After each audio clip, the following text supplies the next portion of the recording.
Shri maNipūra Shakti candraghanTāyai Namaha.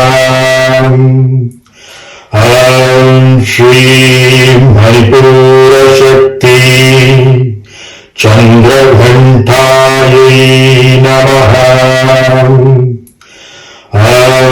Shri maNipūra Shakti candraghanTāyai Namaha. Jai folks. Jai Shri Candraghanṭā Mata.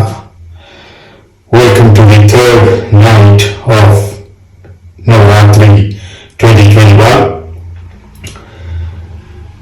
As a symbol of the third night, we have 3 lamps over here.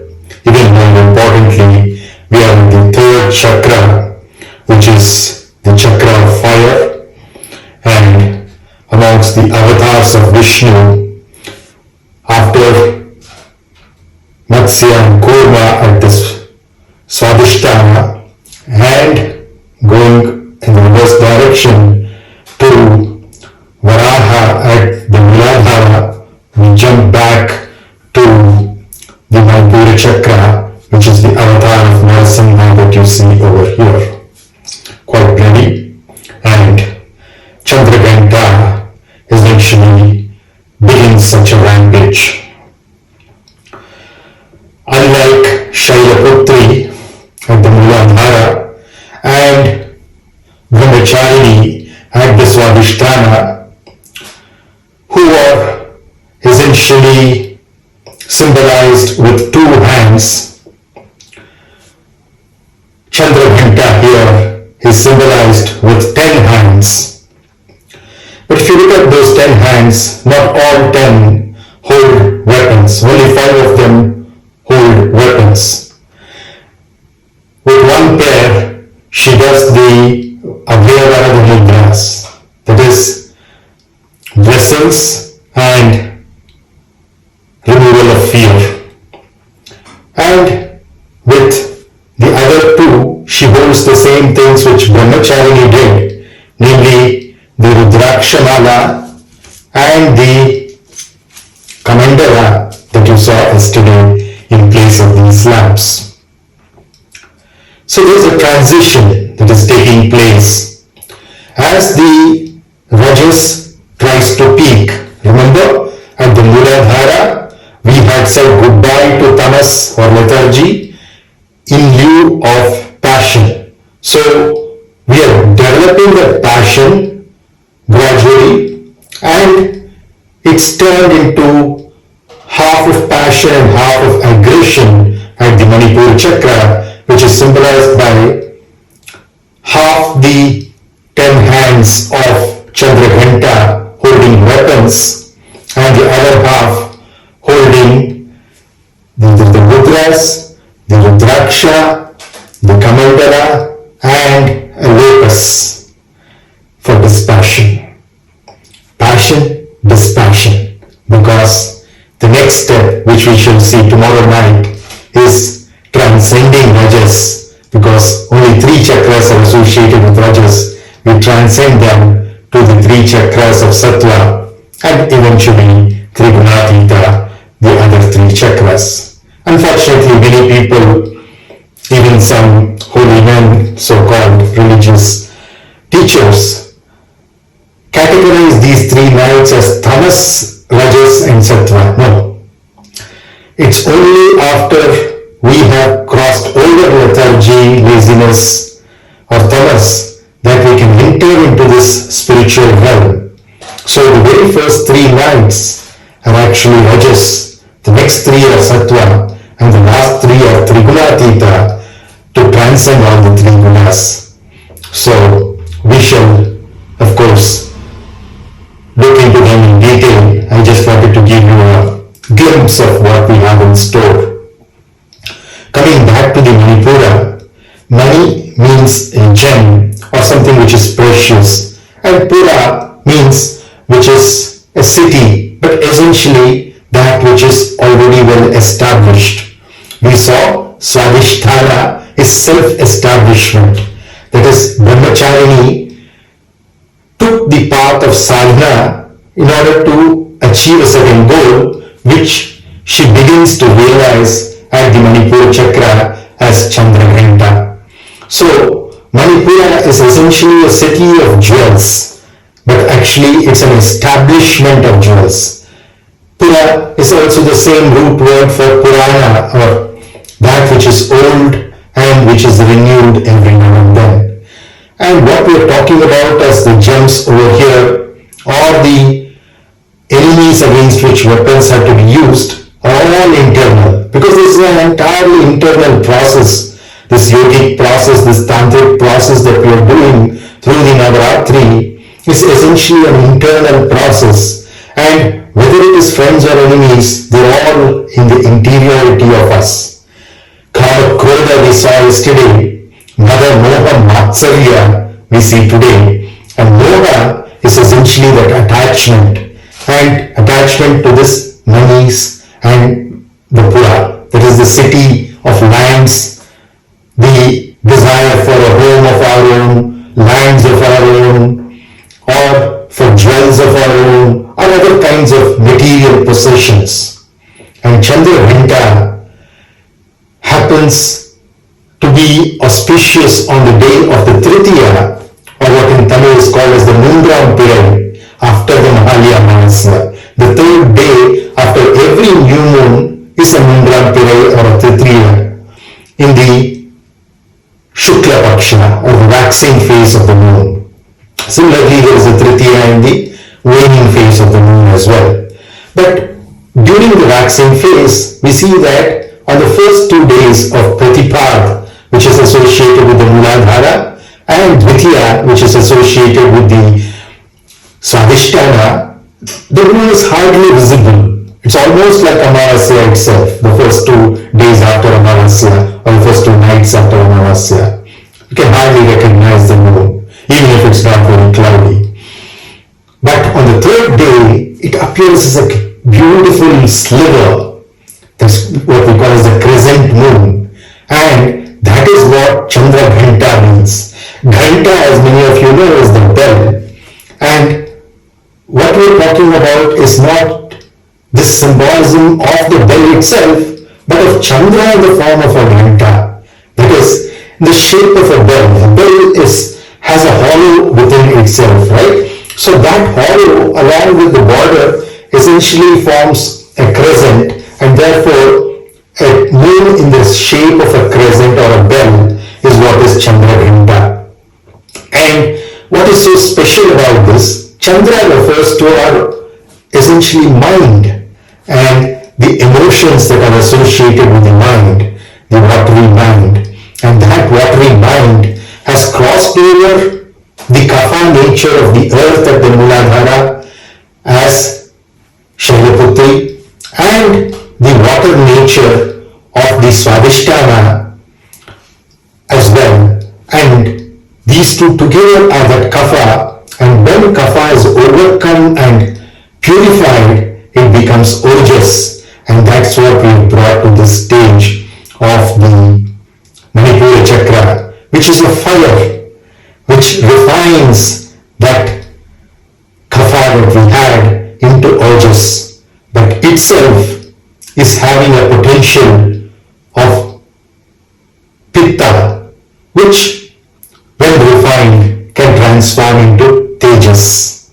So this is candraghanTā, who is very different and distinct from the other two that we have seen. The one which flows from the mountain as a river, Shailaputri, becomes the water at the Swadhisthana chakra, so born out of the earth and becoming water, and now that water transforming into energy. You know how we generate most of our electricity, apart from thermal plants, is through hydroelectricity, through waterfalls which drive a motor, and the magnetic field there essentially results in an electric field, and that is how electricity is generated and utilized, and that's a form of energy. So you see how the mountain has led, or which is basically the earth element, has led to the river, which is essentially the water element, which is led to this electricity or power, which is essentially the fire element or the energy element, solid, liquid, and energy.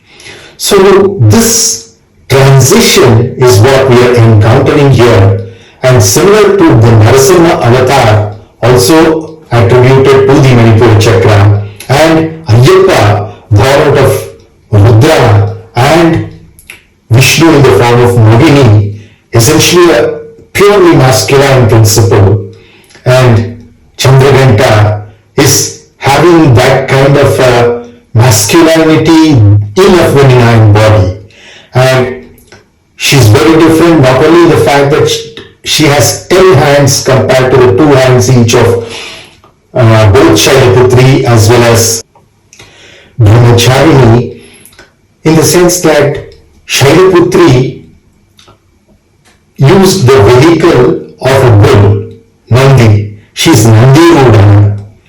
Whereas Brahmacharini walked on her own feet. That is Swadhisthana, establishing yourself all by yourself. And now there's a transition into a more sophisticated vehicle. Sometimes she's known to be Nagarudini, that is riding a tiger, sometimes as Simharudini, riding a lion, and sometimes as Garudarudini, riding an eagle. Essentially all three are capable of far more than just transport. So now the question of movement is not only to move from point A to point B, but also to aid in a war. And this war is against attachment. Now those of you who are into Devi Upasana in the form of Sri Vidya, Sri Chakra, and things like that, are familiar with Adi Shankaracharya's Saundarya Lahari, in which, very interestingly, throughout the references in the Saundarya Lahari, unlike the other books, scriptures on chakras and the kundalini, there is a reversal between the water and the fire elements. In other words, according to Adi Shankaracharya's Saundarya Lahari, the fire element occurs at the Swadhisthana and the water element at the maNipūra. Now there is no conflict over here actually. What actually happens is, as a brahmachari and as a sannyasi, when we sublimate our sexual urges, which are essentially driven by nature because of its need to reproduce, once that is quenched and we give rise to a fire at the belly, that is one way of doing sadhana. The other way of doing sadhana is to entirely go all out to that reproductive urge as a fire and quench the hunger, because the Swadhisthana is associated with the reproductive system in a physical body, in a conformal body, whereas the maNipūra is associated with the digestive system, amongst other things. Mainly the digestive system has the digestive fire. So Swadhisthana is associated with fluids such as reproductive fluids such as the semen, and taste, which is essentially the saliva, and essentially water elements. But when we control as a sannyasi or a brahmachari those sexual urges, nature-driven urges for reproduction, then the fire element and the water element get interchanged. But for those of us in family life, this is a natural progression from the age of reproduction and sexual urges eventually to dharma.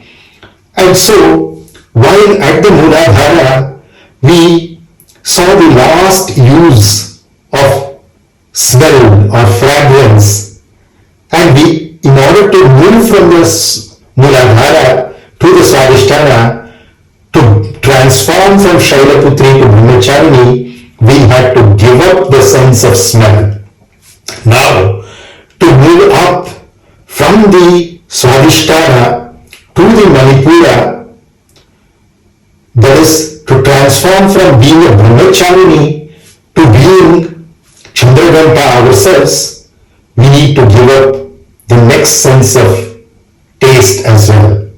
So, smell and taste are associated with kapha or ojas, and we give that up and come to pitta, which is essentially in refined form tejas.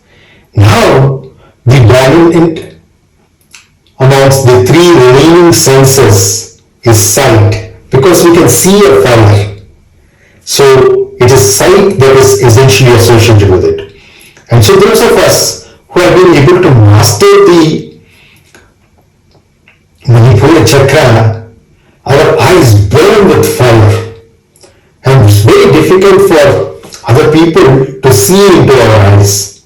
One of the reasons why my hairstyle is getting modified into this is to not let people see that fire and get too disturbed in their minds, which is the reason why even during video shoots I try to keep my eyes half closed or cover it up with my hairs in the front, or kundalini as we call it. So the digestion, once it is taken care of in the physical body, it takes care of most ailments, because more often than not, the internally generated ailments all originate at the stomach. So if your stomach is taken care of properly, in other words, you have mastery over your maNipūra chakra, diseases are passing. And I told you, in the last 3-4 decades, I've never had a need to visit any hospital or a doctor or even proper medicine for that matter directly from a pharmacy either. What is the reason? Once you have mastery over the maNipūra chakra, health is for granted. Of course, the body is going to age and it would have its pains and things like that, but this spiritual journey helps us from being away from suffering. There's no need to suffer anymore, because what we are into is a knowledge that suffering is optional, even though pain may be inevitable. So that is what candra-ghanTā is all about.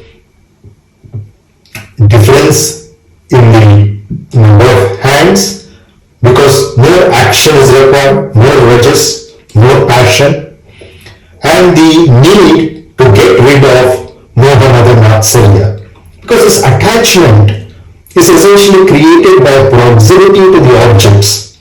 Not that we didn't have desires at the Swadhisthana, in fact, that is the seat of desires. We already talked about it, kama, ka-ama, that is unripe or raw happiness, and krodha, which is an obstruction to happiness, ka-rodha, happiness, rodha, stop. Now, there what we were doing in Swadhisthana is just enjoying the pleasures without bothering about where the pleasure came from, whether it was a thing or a person or a situation. We didn't care. We just utilized all those situations, things and people to enjoy the pleasure if we were operating on the negative side of the Swadhisthana. But once we come to maNipūra, what happens is that gets transformed into moha or attachment. That is, we get attached to those objects of pleasure, or to the persons who are giving us pleasure, or to the situations which are giving pleasure to us. So we want them to be in proximity. And once that is there, just like when kama is there, and whenever it's not satisfied, we get krodha. Similarly, whenever attachment is there, and you're about to lose that object of attachment or person of attachment or situation of attachment, you get fear. So fear is essentially again centered over here. But once you have a mastery over all of these three chakras up to the maNipūra, all of these are of the past. Again, jealousy is said to be as fire in the belly. Vaitarichal, we call it in Tamil, which is essentially a fire in the belly, which can be either positive to do some creative positive activity, or it can be used to be jealous about other people. And so this proximity to the objects of our attraction and attachment to them in the form of moha and the jealousy which results when not having it, or fear which results bhaya or matsarya which is jealousy, all of these can be negated by having a mastery over the maNipūra chakra. And that's where we don't pray to candra-ghanTā, we don't pray to Narasimha, because that creates a distance between us and these wonderful concepts which have been presented to us. But we become Ayappa, we ourselves become candra-ghanTā, we ourselves become Narasimha, then we are able to awaken those latent potentials which are sleeping within us, and then there is a possibility for transformation. And these are the wonderful things. I can go on and on, but many people have requested that they are unable to handle very long videos, so I'm trying to keep this sweet, simple and short to give you the very essence of what is needed. And there will be many other occasions when we will revisit the maNipūra chakra as well as candra-ghanTā that we are. Om Shri Candra-ghantāye Namaha. Om Shri maNipūra Shaktye Namo Namaha. Swami Sharanayappa. Om Dharjanakaya Vidmahe Tishnavadhashtaya Dhimahi Tanno Narasimha Prachodayat. Wish you an even more vibrant third night of this series of 9 nights of Nava-rātri, in which we are celebrating our feminine nature irrespective of whether we are male or female in terms of the physical body. Namaskar. Jai Hind.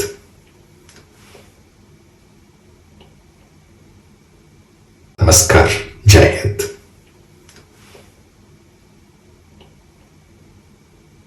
Namaskar.